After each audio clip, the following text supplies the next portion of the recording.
এবার আমি দিয়ে দেবো কাজু বাদাম বাটা আর দিয়ে দেবো পোস্ত বাটা, দিয়ে আমি ভালো করে মশলাটা কষিয়ে নেব।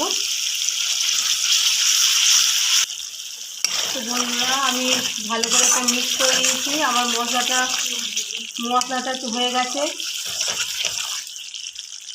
আমি এবার ভেজে রাখা সবজিগুলো দিয়ে দেবো, ভেজে রাখা সবজিগুলো দিয়ে দিচ্ছি,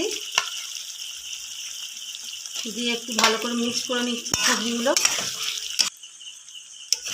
তো বন্ধুরা আমি সবজিটা ভালো করে নাড়িয়ে নিচ্ছি মশলার সাথে। আমার ভালোভাবে নাড়ানো হয়ে গেছে। আমি এবার জল দিয়ে দেবো পরিমাণ মতো জল দিয়ে দেবো, দিয়ে একটু রান্না করে নেবো ঢাকা দিয়ে। তো বন্ধুরা আমার সবজিগুলো সব সিদ্ধ হয়ে